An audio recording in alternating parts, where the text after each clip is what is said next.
안녕하세요. 꿈꾸는 교회 디아스포라들의 새벽 이슬강을 시작하겠습니다. 다 같이 기도드리겠습니다. 찬양과 경배와 영광을 받으시게 합당하신 우리 아버지 하나님, 새날 새 아침 첫 시간 하나님 말씀과 더불어 기도로 하루를 열어가게 해주시오니 감사합니다. 오늘도 승리하신 그 음성 들려주시고 말씀 의지하여 승리하는 은혜 한 날 되게 하여 주옵소서.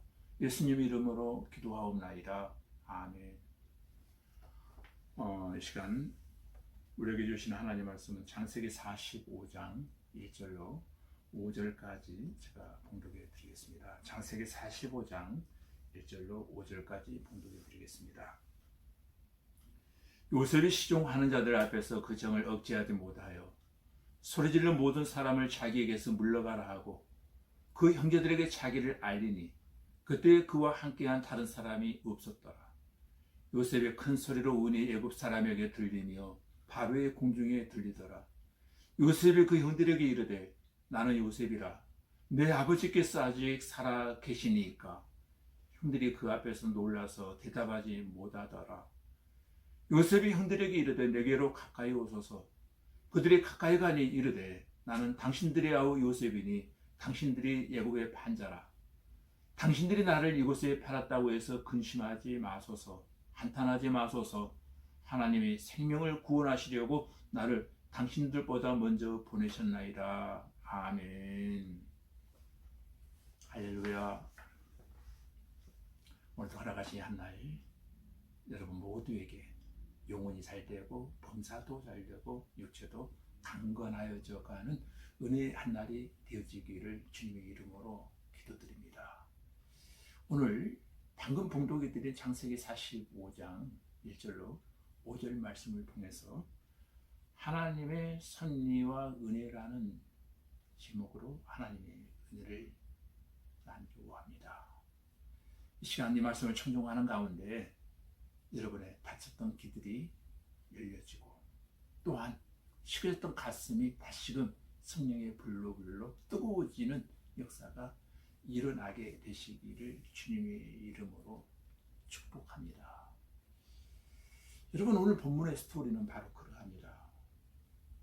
유다의 간청을 곰곰이 듣고 있던 요셉은 더 이상 버틸 만한 힘이 없었습니다.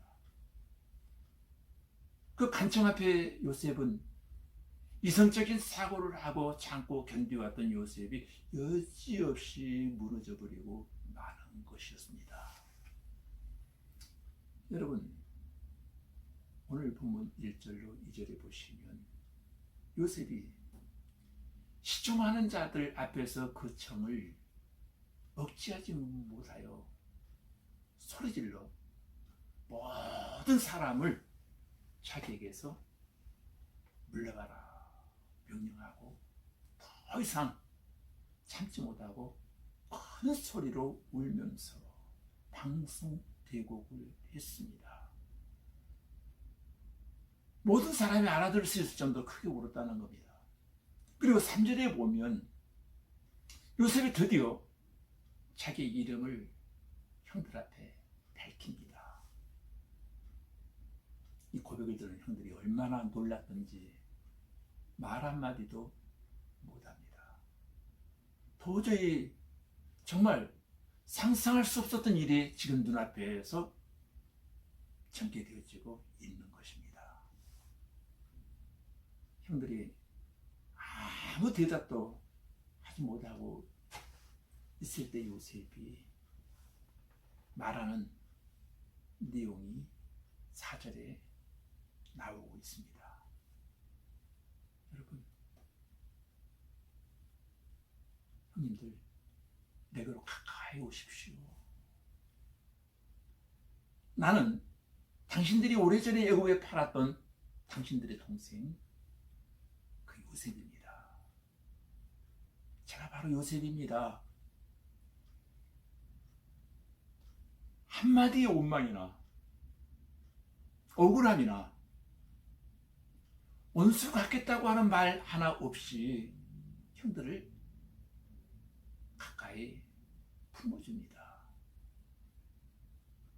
형들의 입은 더욱더 다칠 수밖에 없습니다. 상상할 수 없는 일이 지금 벌어지고 있거든요. 근데 중요한 메시지가 5절에 나옵니다. 제가 한번 읽어드리겠습니다. 당신들이 나를 이곳에 팔았다고 해서 근심하지 마소서, 한탄하지 마소서. 하나님의 생명을 구원하시려고 나를 당신들보다 먼저 보내셨나이다. 무슨 말입니까? 해석의 방법이 달라요. 내게 주어진 고난을 어떻게 해석할 것인가? 요셉은 그렇게 해석합니다. 형들이 나를 팔아 넘긴 것은 형들이 나빠서가 아니고 그것은 하나님의 섭리였습니다. 하나님의 계획이었습니다. 하나님이 우리의 가족을 살리시려고 하나님이 우리 가족사에 개입하신 것입니다. 6절부터 8절까지 계속 그 말씀을 하고 있습니다. 요셉은 가장 비참하고 가장 불행한 사건을 하나님의 구원의 사건으로 바꾸셨다는 것을 지금 말하고 있는 겁니다. 하나님이 하셨다는 겁니다.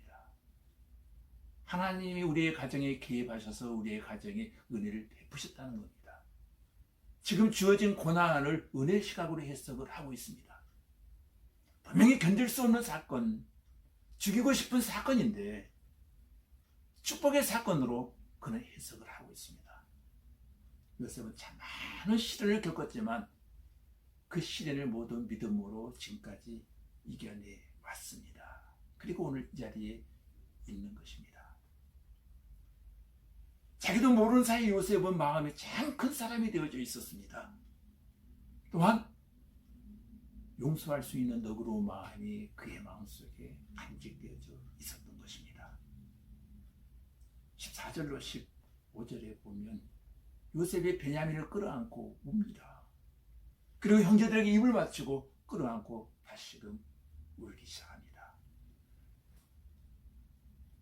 그리고 28절에서는 이 엄청난 사실을 들은 이스라엘이, 야곱이 죽기 전에 내가 요셉을 보리라고 결심을 하게 됩니다.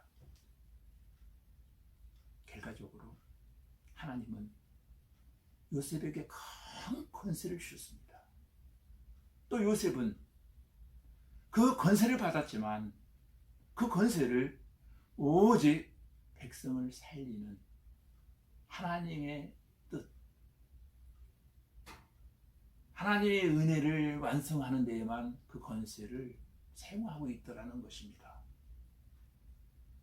교회 여러분, 요셉의 생애를 볼 때 하나님의 은혜와 섭리를 떠나서는 해석할 수가 없는 일들이 너무도 많았습니다. 그토록 많은 고난과 실패 가운데서 하나님께서는 요셉에게 은혜를 베푸셨고 지금까지 인도하셨고 하나님은 섭리하셨다라고 하는 사실을 그는 깨닫고 있었습니다. 우리들이 하나님을 믿어도 실패하고 낙오하고 쏟고 탄식하고 좌절을 수없이 할 수도 있을 것입니다. 하나님을 믿는 사람이라고 해서, 신앙이 좋은 사람이라고 해서, 기도하는 사람이라고 해서 늘 성공만 하고 승리만 하고 형통만 하는 것은 결코 아니다라고 하는 것을 요셉을 통해서 우리에게 보여주고 있습니다. 요셉도 선택받은 하나님의 사람이었지만 그에게도 남다른 고난이 있었고 피눈물을 흘려야만 하는 순간들이 참 많았습니다. 그런데 그 고난의 길을 가게 된 것은 형들 때문이 아니고 누구를 탓하지 않았다는 겁니다. 하나님의 섭리라고 하는 사실을 요셉은 알고 있었기에 원망하는 마음, 불평하는 마음, 인생을 짜증하는 마음이 없었던 거예요. 그러기에 요셉이 모든 인간적인 복수심, 원망, 증오심을 스스로 포기할 수 있었던 이유가 바로 여기에 있는 것입니다. 내게 주어진 사건을 어떻게 해석하느냐에 따라서 달라지는 거죠. 결과가. 거기에 하나님의 주권, 섭리, 계획이 있었음을 그는 믿고 있었다는 겁니다. 그러니까 신앙의 삶이 얼마나 심오해지는지 모릅니다. 근데 오늘 우리들은 얼마나 어설프게 살아가는지 모릅니다. 그래서 하루에도 수없이 반복해서 울었다가 웃었다가 오해했다가 풀렸다가 하기를 수도 없이 반복하면서 살아가고 있는 것이 우리의 현실입니다. 때로 어떤 때는 너무 피상적으로 신앙생활을 하고 있구나 하는 생각이 들 때가 많이 있습니다.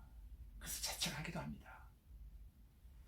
그러니까 그 신앙에서 열매가 맺히지 않는 거예요. 시기가 되어도 꽃이 피어나지 않는 것입니다. 내문탕을 너무 많이 왔다 간다 하는 겁니다. 신앙의 세계는 참으로 신비하고 깊은 세계인 것이 분명합니다. 근데 그런 체험 우리는 갖지 못해요. 왔다 갔다 하다 보니까. 신앙의 세계는 그냥 수양하고 일이 잘 되게 해달라고 비나이다 식으로 신앙생활을 해서는 안 된다는 거예요. 하나님이 우리의 길을 인도하실 때 참으로 신비하게 인도하여 주십니다.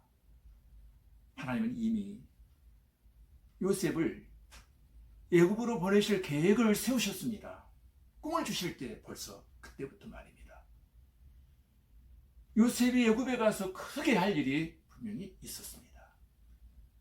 그 일을 위해서 꿈을 주시고 그곳에 파송하신 겁니다. 근데 인간의 상식으로는 요셉이 순순히 애굽으로 내려갈 이유가 없는 거예요. 이 사건을 주시지 아니하시면 여러분 이 모든 과정 속에 하나님의 섭리가 계셨다라고 하는 사실을 여러분 믿으시기를 바랍니다. 우리 하나님을 알고 믿는 것도 분명 은혜이고 복입니다. 아멘. 근데 더 큰 은혜는 뭡니까? 하나님 나를 불러주셨다는 것입니다. 그 하나님이 나의 하나님 되신다는 겁니다. 그 하나님이 지금도 나를 변화시키려고 다듬어가고 계시다라고 하는 사실입니다. 그리고 그보다 더 큰 은혜의 삶은 우리의 삶 속에 스며드는 하나님의 자상하신 섭리의 속기를 보고 느끼고 체험하는 일이 아닌가 하는 생각이 듭니다. 이 놀라운 은혜와 축복과 자상하신 하나님의 섭리의 손길이 오늘 또 한 날 살아가는 여러분 모두와 함께 하시는 역사가 일어나기를 주님의 이름으로 기도드립니다. 기도하시겠습니다. 아버지 하나님, 오늘 창세기 45장을 통해서 너무나도 드라마틱한 요셉의 이야기를 보았습니다. 요셉은 형들을 원망하지 아니하고 억울해하지 아니하고 온수갚지 아니하고 다 용서하며 대성통곡하며 자신을 요셉이라 밝히면서 혈육의 정이 끌어올라 베냐민을 끌어안고 형제들을 끌어안고 울면서 당신들이 나를 이곳에 팔았다고 해서 근심하지 마소서, 한탄하지 마소서, 하나님이 생명을 구원하시려고 나를 당신들보다 먼저 보내셨나이다. 하나님이 섭리하시고 계획하시고 역사하신 깊은 신앙의 세계를 보면서 우리의 가는 인생길도 하나님께서 신비하게 인도하여 주시고 우리의 삶 속에 하나님의 자상하신 섭리의 손길이 스며들게 하시고 이 놀라운 은혜의 축복을 누리는 성도들의 삶이 다 되게 하여 주시옵소서. 예수님 이름으로 기도하옵나이다. 아멘.